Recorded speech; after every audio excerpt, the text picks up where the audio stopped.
अब एक बात आपको क्लियर कर दूं कि हाफिज साहब चीन गए हुए हैं और जो उन्होंने पूरी कौम को शर्मिंदा किया है वो भी आपको सुनाता हूं अभी। And it gives me immense pleasure that after the pandemic that I am the first army chief of any of the friendly countries of China that who is visiting China now after the pandemic. आंखें झुकी हुई, कंधे गिरे हुए, एक हारे हुए शख्स की ये बॉडी लैंग्वेज थी। जिस काम में हाथ डाल रहे हैं ना, इनसे कुछ नहीं हो रहा। बात सिर्फ अंग्रेजी की नहीं है, यह भी बहाना बनाया जा सकता है कि वो चाइनीज को आहिस्ता आहिस्ता बोल के अंग्रेजी समझाने की कोशिश कर रहे हैं। तो मेरा सवाल है कि ये वो चाइनीज हैं जो अमेरिका को नथ डाल के रखी हुई है जिन्होंने, तो क्या अमेरिकी आके ऐसे अंग्रेजी बोलते हैं उनके सामने? अरे मुझे तो गाना भी याद है, घूंघट की आड़ से दिलबर का, जी हाँ वो वाला गाना था उसमें। आज सुबह आर्मी चीफ की जो स्पीच थी जी, वो उन्होंने स्पीच की क्योंकि वो जाहिर है कि एक टर्मोइल है मुल्क के अंदर। दूसरा दुख जो मुझे पहुंचा है कि अंग्रेजी हमारी मादरी जुबान नहीं है। अगर आपको इस पे अबूर हासिल नहीं है, कोई शर्मिंदगी की बात नहीं है। मेरे लिए भी ये कोई शर्मिंदगी की बात नहीं है कि अगर आप इस मुल्क के बड़े ओहदों पर हैं और आपको अंग्रेजी नहीं आती। मसला मुझे ये है कि आपको शर्मिंदगी है अपनी कौमी जुबान पे। इकोनॉमी जो है वो भी भाई लोग देखते हैं, डिफेंस जो है वो भी भाई लोग देखते हैं, फॉरेन पॉलिसी कौन बनाता है वो भी भाई लोग बनाते हैं। तो फिर भाई लोग का काम कौन करता है? अब हैंडशेक नहीं किया ये खबर चलवाना, और हैंडशेक नहीं किया मुज़ाकरात से पहले। आपने अंग्रेजी की पहले टांगे तोड़ी। एक और चीज, पाकिस्तान में शेर, पाकिस्तान में लोगों को नंगा करो, उल्टा लटकाओ, मारो, पाकिस्तान में रेड लाइनें लगाओ। जब चले जाओ वहां पे चीन के वज़ीर आज़म के सामने बैठे हो तो आपकी कांपे टांगना शुरू हो जाए।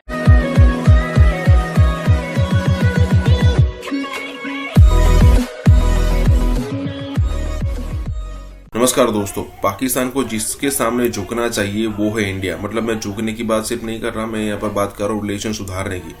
और जब तक इंडिया माने नहीं तब तक उनको प्रयास करते रहने चाहिए। लेकिन इंडिया के साथ उनके आ जाते हैं ईगो क्लैश। ठीक है, अब देखिए इंडिया बिना किसी बात पर ईगो पर नहीं अड़ाए। हम सबको पता है कि इंडिया के अपने रीजन से आतंकवादी हमले है वगैरह वगैरह है, और इंडिया ने नो डाउट पहले बहुत सारे चांसेस दिए हैं। लेकिन अब जो है इंडिया उस हिसाब से अब झुकना या फिर कहीं की बात करना नहीं मानता। लेकिन अगर आप बात करो पाकिस्तान की तो ईगो तो उनका मेंटेन रहता है। लेकिन जहां पर वो जाते हैं, जैसे कि चाइना जाते हैं, सऊदी जाते हैं, यूएई जाते हैं, चाहे उनका आर्मी चीफ हो, चाहे उनका प्राइम मिनिस्टर हो, चाहे कोई भी मंत्री हो, लिटरली आपको लगता है कि भाई साहब पैसे दे दो। इस टाइप का बिहेव करते हैं, भाई साहब पैसे दे दो। अब यहाँ पर भी जो पाकिस्तान का आर्मी चीफ है वो चाइना गया हुआ है, और यहाँ पर देखिए लिटरली ऐसा लग रहा है कि भाई वो साहब जो भाई साहब है ना, वो मतलब लिटरली अपने रिपोर्टिंग करने गया हो जैसे अपने बाप दादा को, ऐसा लग रहा है। इसी के साथ ये वीडियो शुरू करते हैं। और हाँ दोस्तों, सुपर थैंक्स के जरिए हमें मदद करना ना भूलें। चीन से जो खबरें आ रही हैं, 58 अरब डॉलर की इतलात हैं। पाकिस्तान के साथ चीन एक ऐसा रेलवे ट्रैक बिछाने की बात कर रहा है जो चीन को मगरबी ममालिक पे इन्हिसार से आजाद कर देगा। 58 अरब डॉलर का मंसूबा चीन और पाकिस्तान को रेलवे के जरिए जोड़ देगा। यह मंसूबा गो के रातों रात नहीं आ जाएगा, लेकिन इसकी फिजिबिलिटी करके रिपोर्ट दे दी गई है चीन के अपने एक इदारे ने, और इसको उन्होंने चीन के लिए फायदेमंद करार दिया है। अब एक बात आपको क्लियर कर दूं कि हाफिज साहब चीन गए हुए हैं और जो उन्होंने पूरी कौम को शर्मिंदा किया है वो भी आपको सुनाता हूं अभी। Desire to visit China before any other country, but unfortunately then China was going through the COVID pandemic and that was not possible. And it gives me immense pleasure that after the pandemic that I am the first army chief of any of the friendly countries of China that who is visiting China now after the pandemic. जिस तरह सी pack में कुछ मंसूबे लग गए और वो बिजली के मंसूबे हमारे गले का तोक बन गए, लेकिन ये रोड का जो इनिशिएटिव था ना, ये चीन ने अपने फायदे के लिए किया था। चीन को हमारी बंदरगाह बहुत फायदा देती है। अगर चीन यहां से तिजारत कर सकता है तो उसको बहुत ज्यादा फायदा होता है, क्योंकि सारे अरब ममालिक, अमीर अरब ममालिक की तरफ तिजारत का रास्ता बहुत छोटा हो जाता है अगर उसको ये रास्ता हम दे देते हैं। इसी तरह ये जो 58 अरब डॉलर की इन्वेस्टमेंट की बात है, इन्वेस्टमेंट तो नहीं, यानी एक मंसूबा है जो चीन लगाएगा, उसी की कंपनियां काम करेंगी, पैसा पाकिस्तान में नहीं आएगा। बाय द वे ये ध्यान में रखें, कुछ लोग ये भी कहेंगे जी 58 अरब डॉलर पाकिस्तान आएगा। होता कुछ इस तरह है कि चाइनीज अपने इंजीनियर्स भेजते हैं, अपने वर्कर्स होते हैं। पाकिस्तान में भी कुछ लोगों को तनख्वाह मिल जाती है, लेकिन पैसा चाइना में ही रहता है। गवर्नमेंट वहीं की कंपनी को ठेका दे देती है और वो आके यहाँ पे काम कर देती है। और पहले भी सी पैक में ज्यादातर ऐसे ही हुआ है, डॉलर यहाँ आई नहीं है, बल्कि चाइनीज ने अपनी कंपनियों को पैसे चीन में ही अदा कर दिए और उन्होंने यहाँ के काम कर दिया। तो इस तरह होता है, ये ध्यान में रखिएगा। अब एक तरफ ये है और इसका क्रेडिट हो सकता है लेने की कोशिश कीजिए, लेकिन आप जरा देखें एम्बैरेसमेंट। कुछ बातें करना चाहता हूं, लेकिन ये जरा पहले सुने।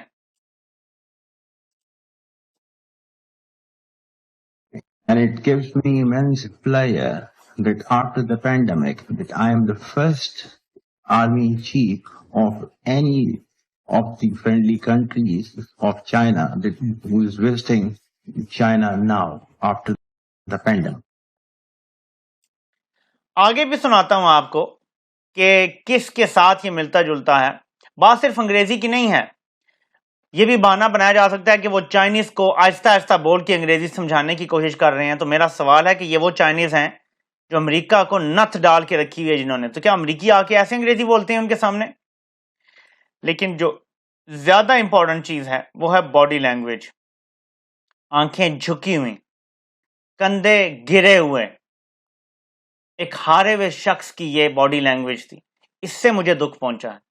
दूसरा दुख जो मुझे पहुंचा है कि अंग्रेजी हमारी मादरी जुबान नहीं है। अगर आपको इस पे अबूर हासिल नहीं है, कोई शर्मिंदगी की बात नहीं है।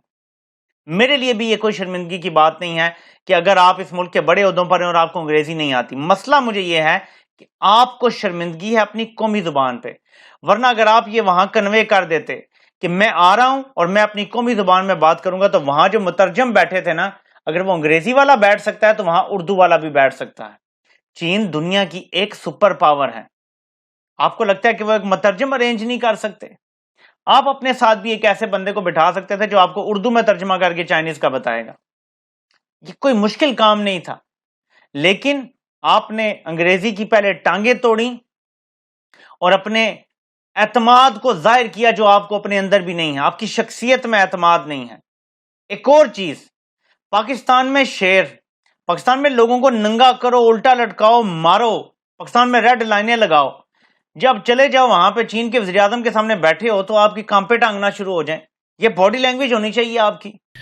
47-48 में हमने कबायली भेजे कश्मीर में और उन्होंने वहां जाके हमले किए, लूटमार की। और जब ये आगे बढ़ रहे थे तो फिर उसके बाद वो जो महाराजा हरी सिंह था उसने इंडिया को कहा कि मेरी हेल्प करें, और फिर इंडिया ने वहां पे कमांडोज उतारे। हमने अटैक किया था 47-48 में।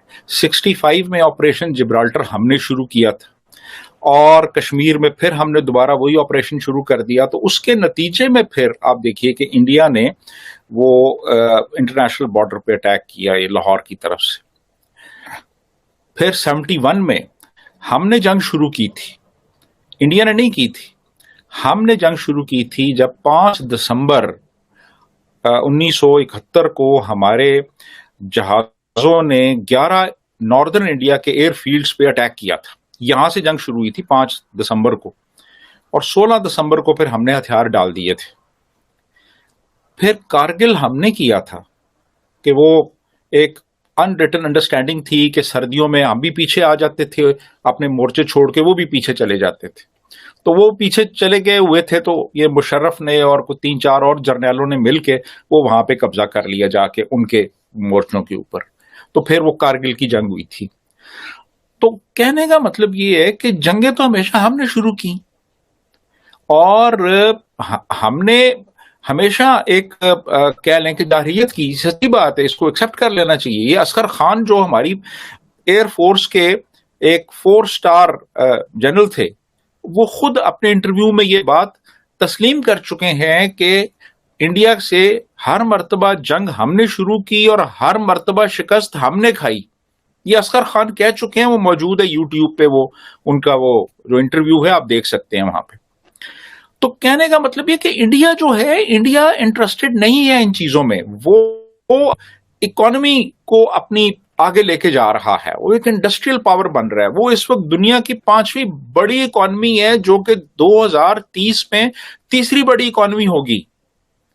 वहां पे एप्पल इन्वेस्टमेंट कर रहा है, वहां पे मर्सिडीज इन्वेस्टमेंट कर रही है, वहां पे ये माइक्रोसॉफ्ट इन्वेस्टमेंट कर रहे हैं,